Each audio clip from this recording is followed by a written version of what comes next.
ভাবি হয় তোর প্রেম কি বুঝিনি আগে তো খুঁজিনি আজ কি হলো রে আমার। আজকে আবার কি হলো? কেউ একজন আমাকে ভালোবেসেছে রে। হে প্রভু, আমার প্রেমে হাবুডুবু খাচ্ছে। মেসেঞ্জারে আমাকে প্রথমে হাই, তারপর একটা লাভ রিঅ্যাক্ট দিয়েছে। এখন আমার কথা হলো, এই মেয়েটাকে বিয়ে করার জন্য যতগুলি প্রস্তুতি আছে আমার সব নেওয়া দরকার। ভালো একটা শেরওয়ানি কয় টাকা পড়বে ভাই? আরে ভাই, একটা লাভ রিয়েট দিলে কি আর বিয়ে হয়ে যায়? আমি বিয়েটা করতেছি, আমি শেরওয়ানির ব্যবস্থা করব।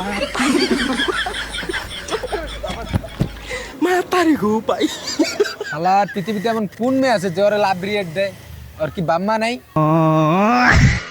হে পড়েছি ভালোবাসায় আর কে আমাকে পায়। এই রাজু, আচ্ছা এই ছোট বাচ্চাদেরকে একদম জিরো থেকে কি হরলিক্স খাওয়ানো দরকার হয়? কেন ভাই, আপনার বাসায় কি নতুন ভাইস্তা ভাগনা হয়েছে নাকি? মিষ্টি কই? কে ভাইস্তা বেগনা হবে কা? আমার কি বাচ্চা কাচ্চা হইতে পারে না? না মানে আপনার এই বিয়ের কোনো খবর নাই, বিয়ে হবে কিনা তারও কোনো গ্যারান্টি নাই, আবার বাচ্চা কাচ্চার জন্য হরলিক্সও খুঁজতেছেন। আরে খুঁজবো না, আমারে একটা মেয়ে মেসেঞ্জারে প্রথমে হাই তারপরে একটা লাভ রিঅ্যাক্ট দিছে, ওর সাথে তো মোটামুটি আমার বিয়ে কনফার্ম। আমি ওই বিয়ের খরচপাতি সব বাদ দিয়ে এখন বাচ্চা কাচ্চার খরচ কি হবে সেটা নিয়ে একটু চিন্তা করতেছি। তুমি থাকো, আবার আরো একটু কথা আছে। শালার পাগল দেখছি, কিন্তু এর মতো পাগল একটাও দেখি নাই। কোনো মেয়ে কি ওরে লাভ রিয়েক্ট দিছে? প্রথম বাচ্চাটা যদি ছেলে হয় ওকে আমি ফুটবলার বানাবো, যদি মেয়ে হয় তাহলে অবশ্যই ডাক্তার। হে আল্লাহ, তোমাকে অসংখ্য ধন্যবাদ, এই নাদানকে এত বড় অপরচুনিটি তুমি দিছো। তোমাকে যে কি বলে ধন্যবাদ দিব, এখন খালি বিয়েটা পর্যন্ত তুমি আমাকে একটু হেল্প করলেই হয়। কে বলে প্রেম আসে না? প্রেম আসে। প্রেম একদম ঝড়ের মতো এসে সবকিছুকে ভেঙে চুরে চুরমার করে দিয়ে চলে যায়। এখন অপেক্ষা শুধু সেই ভালোবাসাকে কাছে পাওয়ার, হানিমুন করার, বাসর ঘরে যাওয়ার এবং সেই বিয়ের জন্য বাজার ঘাট করার। কোথায় করবো এত কিছু? আর আমার বিয়ে হবেই বা কোথায়? এটার জন্য তো মাহাদির সাথে পরামর্শ করা দরকার। মালটার সাথে দেখা করে আসি। মেয়েটা কি কালো হবে নাকি ফর্সা হবে, খাটো হবে নাকি লম্বা হবে? যাই হোক, মেয়ে তো হবে।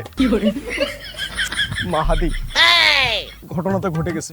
আচ্ছা বলতো, এই বাচ্চাদেরকে তাহেরা বিদ্যাপীঠ নাকি টিএন স্কুল, মানে কোন স্কুলে পড়াইলে আমার বাচ্চা কাচ্চার ট্যালেন্ট একদম ভিতর থেকে বের হয়ে আসবে আর আমার খরচ বড় একটু কম হবে বলতো?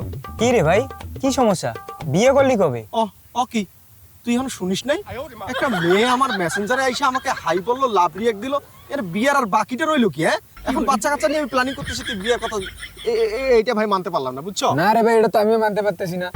কোন মেয়ে জানা নাই শোনা নেই, খাটো না লম্বা, কালো না ফর্সা, ওর চরিত্রে তো ভেজাল থাকতে পারে। ভাবি হয় তোর। আমার বিয়ের photography, videography, sound system, lighting যা আছে সবকিছুর ম্যানেজমেন্ট কিন্তু তোর করা লাগবে, ঠিক আছে? আমার বিয়েতে তুই 2 দিন আগে আসবি। তুই একটা পাঞ্জাবি পরবি, তুই একটা শেরওয়ানি পরবি, আমি একটা শেরওয়ানি পরবো, ঠিক আছে? বিয়ের যত গাড়ি ঘোড়া আছে সব তুই আনবি। আর সব সাজানো গুছানোর পরে সিনেমাটোগ্রাফি যে হবে, ওই ভিডিওগুলো এডিট করবে ছবিগুলো এডিট করবি তুই। তারপরে মনে কর যে বিয়ে করে নিয়ে আসবো আমি। এরপরে পরে দিয়া আমি সব পরিষ্কার করা দিব, মানে বাসর ঘরের পরের দিন তুই এসে আমার ঘরটা খালি পরিষ্কার করে দিবি। ধুর ভাই, আর সহ্য হচ্ছে না। আপনি যে আইডিটা নিয়ে লাফালাফি করতেছেন, ওই আইডিটা হচ্ছে ফেক। আর ওই আইডিটা চালাই আমি।